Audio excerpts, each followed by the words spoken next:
अंकित जी पलवल से। श्री हरिवंश। जय श्री राम महाराज जी, आपके चरणों में कोटि कोटि प्रणाम।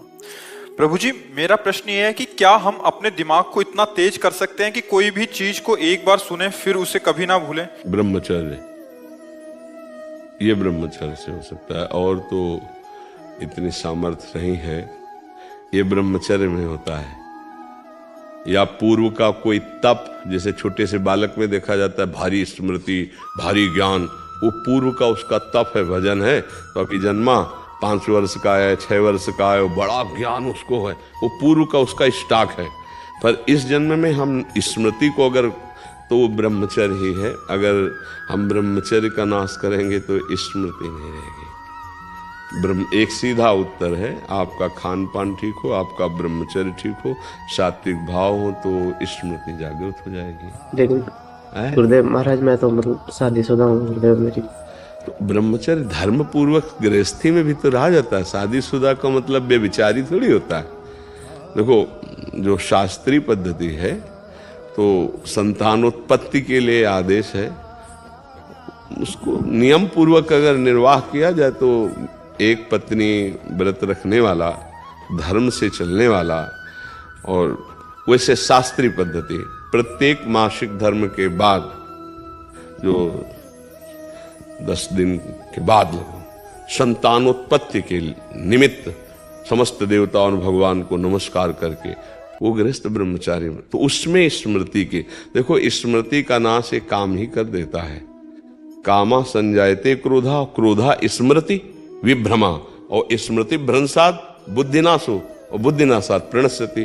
तो अगर हमारा निष्काम भाव हो तो हम स्मृति वाले बने, तो गृहस्थी कोई निंदनीय थोड़ी है, कोई निंदनीय नहीं।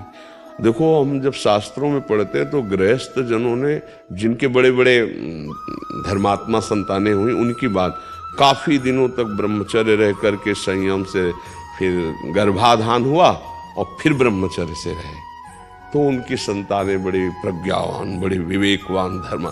ये जो गरुण जी का जन्म हुआ ना, तो 10,000 वर्ष तक ब्रह्मचर्य रहे थे कश्यप जी। उस समय तो मतलब लाखों वर्ष की जीवन आयु होती थी। 10,000 वर्ष तक ब्रह्मचर्य रह करके, और जब बिनता जी के गर्भ में, तो फिर उनसे भगवान गरुण जी का प्रादुर्भाव, महाबली गरुण जी, और एक छोटे बड़े पुत्र अरुण जी, वो सूर्य भगवान के सारथी बने। कई हमने ऐसे ब्रह्मचर्य रहकर नाम जप करते हुए धर्म से चले, और फिर संतान, तो उससे फिर अब पशुवत आचरण तो कहीं आदेश नहीं किया गया है। गृहस्थी में भी अगर जैसे मानो 20-22 वर्ष तक ब्रह्मचारी रहा, फिर गृहस्थी में गया तो परिपक्व फसल है।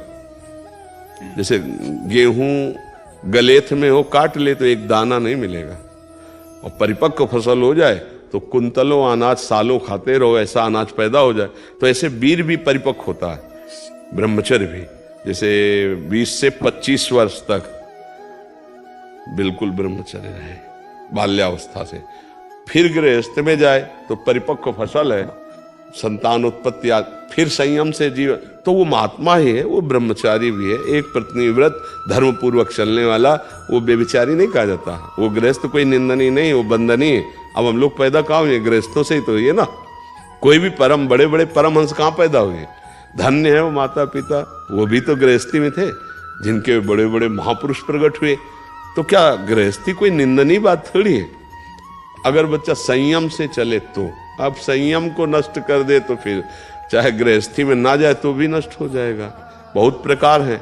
तो हमें लगता है अगर संयम से चला जाए तो गृहस्थ धर्म में बंधनी, पर स्मृति जो है वो ब्रह्मचर्य से, मतलब वीर शक्ति ही स्मरण को बहुत जोर की पवित्र रखती है, बहुत स्मृति जागृत हो जाती है।